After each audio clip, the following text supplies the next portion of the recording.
In 1991, a professor confirms that his hibernation experiment is a success after waking up a chimpanzee who hibernated for 6 months. The next step is to experiment in humans, so Albert and Max volunteer. Albert is a biologist who wants to be part of humanity's advances, while Max wants some adventure and to spend some time away from his wife and daughter, who are furious with him for abandoning them. During the press conference, the professor explains the duo will be hibernating for 3 years and that there may be some risks since the human body is different from a chimpanzee's. When they are taken to the hibernation capsules, the guys secretly bring some cigarettes and flask before they are successfully put to sleep. Years later, Max and Albert wake up and are taken to a strange white room by a group of women who also bring them breakfast. The food is so hard it can be bitten, so one of the women teaches them that they are actually containers with a paste that imitates the food inside. The guys complain about the lack of taste but blame it on a side effect on the hibernation. Then Max brings out the cigarettes and flask, sharing them with Albert as a little dessert. However, the smoke immediately triggers an alarm and the woman rushes in to put it out by covering them with foam. Afterward, the doctor and her assistant Lemia come to check on the guys, who keep asking about the professor. The women explain the professor doesn't exist and his experiments were abandoned because the world went through another war. Max and Albert are very confused, so the women finally share the details. They slept for 53 years, meaning it's now year 2044. To make matters worse, the war wiped out all men, so Max and Albert are the only ones left. Confused and scared, the dude tries to run away, but the door electrocutes them and knocks them out. When they wake up, Albert concludes this must be the second stage of the experiment and they are testing their reactions to a psychological shock. Max still can't believe that there aren't any more men and wonders how the women reproduce. Since Lemia is keeping an eye on them, she hears this and explains they reproduce through parthenogenesis, which is a real form of asexual reproduction that doesn't require fertilization found in many animals. At that moment, another woman belonging to the faction Genetics enters Lamia's workstation and messes with her things, saying it's a pity Lamia left Genetics to join the faction RQ. Before leaving, the woman points out it would be a better idea to hand the guys over to Genetics. Sometime later, the TV in Albert and Max's room is turned on and a girl appears talking about parthenogenesis, so Albert has to explain to Max that the children are created in test tubes. Lamia mentions that their method of procreation is perfect, but Max accuses them of brainwashing kids. That night, Max and Albert think about the years of life they have missed and how their family and friends are gone. Swearing they will never get frozen again, they confront each other and finish the last drops of alcohol. Later, while they watch TV, Max points out that if they do things right, this place could be a paradise for them. But Albert scolds him for thinking with his other head in such a serious situation. At that moment, Lemia comes to check on their health and Max answers with a flirty line that Lemia doesn't understand. Then he asks if they could take a walk together or even dance as he comes closer to Lemia, suddenly stealing her first kiss. Lemia freaks out and immediately throws him on the floor before leaving. Once she's alone, Lemia realizes she cannot stop thinking about the kiss and something has awakened in her. Eventually, the guys are allowed to leave the room and taken to the biocentury where they find emblamed animals that were victims of radiation. They also find that tree with 2 tiny apples and eat them. At that moment, they are approached by Her Excellency, the leader of this society. When she asks the men's age, Genetics member Emma explains the guys are technically 86, but because of the hibernation they haven't physically aged. Max comes closer to properly introduce himself, but the guards think he's about to attack her and knock him down. Her Excellency tells the guards to let go of Max and teaches the men some history. It was the professor who invented the M-bomb, a chemical that was supposed to be temporarily paralyze male genes to stop the war, but in the end it erased them. Max points out he and Albert can take over reproduction production now, but none of the women are interested. Her Excellency points at the tree and explains it symbolizes the story of Adam and Eve,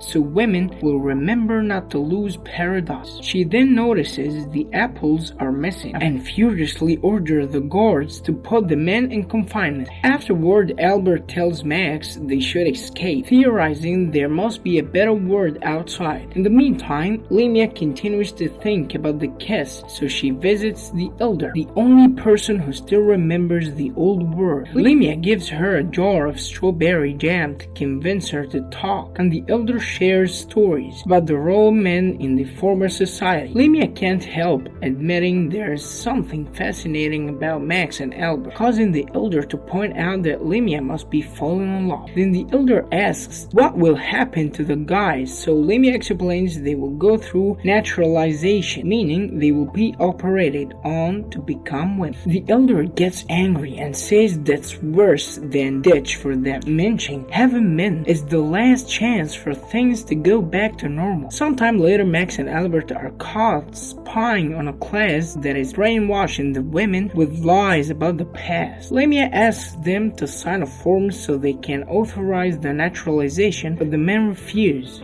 Albert also mentions that he will not cooperate unless they are granted freedom. After Lemia leaves, the ceiling suddenly opens and the men discover a huge symbol of men watching them. A discussion begins to decide the guy's future, but instead of a trial, it becomes an argument between the genetics and RQ fictions. RQ wants to force the men to go through the surgery, while genetics wants to kill them and experiment on them. While the women vote, Max and Albert come up with a plan to escape. They start kissing the guards, and the mix of shock and awakening hormones makes them pass out. By the time RQ and its surgery idea win by one vote, the duo is already gone. They are wandering around the building, kissing any woman who tries to stop them to knock them out. Eventually, they find an elevator and use it to visit different floors, where they find one weird thing after the other. When they reach an area deep underground, they discover a mine shaft plus a few items on the floor, like a boat, a bottle of alcohol, and a newspaper from 1993 that mentions the beginning of the war. At that moment, the security team finds them, so the duo runs and escapes through a waste shot. They land in an abandoned area where anarchists live away from the oppressive regime, which allows them to enjoy forbidden things like music, dancing, and woman action. Max and Albert dumbly watch two people kiss and get caught by two rebels who think they are government spies, but at the same time the security team shows up and attacks. Chaos ensues as the rebels panic and the guards don't know who to arrest first, allowing the guys to escape. In the chaos, the men split up, but luckily find each other again at the elevator, only to be discovered by Lemia. She offers to take them to see the outside, but Max is suspicious. Albert reminds him this is their only chance, so they agree to follow her to a strange room with a periscope. As the men look through it, it is revealed that women have been living underground because outside is all dark and barren with no chance of getting better anytime soon. Their system always detects at least 300 units of radiation as a side effect of the M-bomb. However, Max and Albert would rather risk it than live there. Lemia is disappointed to hear they will not cooperate and says she must be a loyal worker, so she alerts security and soon the men are captured again. Emma and another woman congratulate Lemia for her sneaky plan and give her a pen that represents a promotion, but Lemia doesn't feel happy or proud. Then Lemia is asked to hand over all the data she has collected on the men because genetics will be taking over her work, since the guys' attempt to escape has marked them as dangerous. A furious Lemia tries to argue against it because she had been working on a dissertation about the men, but Emma teases her by saying they will have to take that too. Upset, Lemia throws away the pen. Meanwhile, Albert and Max are being prepared for the procedure. Organs will be given to older women, while the rest of the bodies will be synthesized for nutritional substances because nowadays there's a lack of protein source. To Max's shock, one of the surgeons is his daughter, who is now old and resentful of his father for abandoning her. Before the procedure can begin, Lamia sneaks into the operating room to get her revenge on genetics by sabotaging the surgery and helping the guys escape. The trio reaches the elevator, only for Albert to pass out because he did get injected with anesthesia. He suddenly wakes up in 1994 and finds the professor telling him that the experiment worked wonderfully. Albert shares the fact he dreamed about a world without men, and Max says he had the same dream. The professor says that's impossible, causing Albert to wake up and find himself in the elevator with Max and Lamia. Afterward, Lamia takes them back to the periscope room where she threatens the guards and makes them take off their special suits. After the guys put the suits on, Lamia tries using the system to send them to the surface, but a guard says a password is needed and only Her Excellency knows it. Frustrated, Max curses aloud and the computer reacts because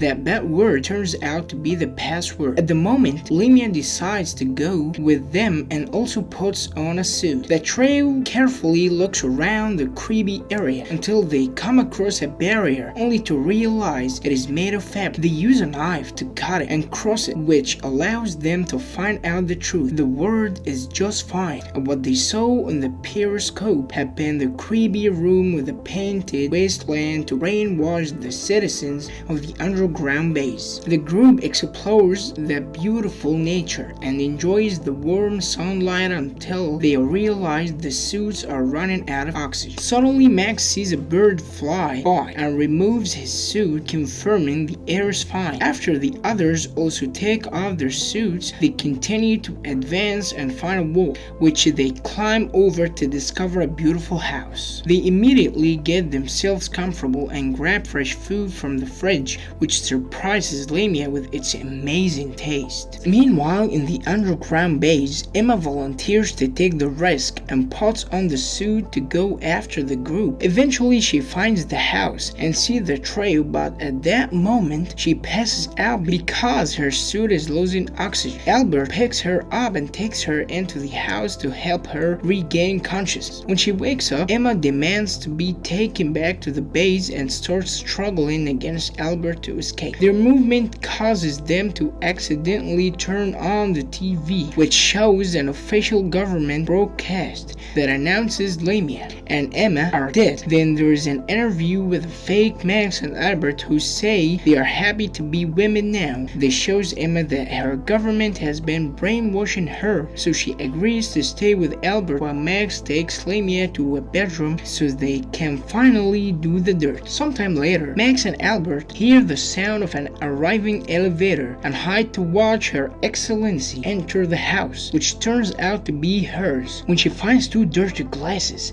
she opens the wardrobe and sees Max, so she tries to run away. Albert and Max immediately jump on her and overpower her, but in the struggle, clothes are ripped and prosthetics fall. To their shock, Her Excellency turns out to be a man in disguise. He explains he was only 4 when the war ended and the League of Women took over. The few remaining boys were put through surgery, but his mom had him to save him. When he grew up, he started wearing a woman costume and joined the League, eventually becoming their leader. The radiation wasn't as strong as they anticipated, but it was hard to change what a brainwashed crowd was used to. Then Albert and Max offer a deal. They will keep this guy's real identity secret, and in exchange, he will let him live in the house with Lamia and Emma. Her Excellency gladly agrees, admitting he's scared of women. Sometime later, Max and Albert sneak back into the underground base while disguised as female laboratory workers. They add their seed to the flask in the incubation center, hoping to change the future. 9 months later, a nurse wraps a newborn in blankets and screams when she discovers a baby boy. Thanks for watching and goodbye.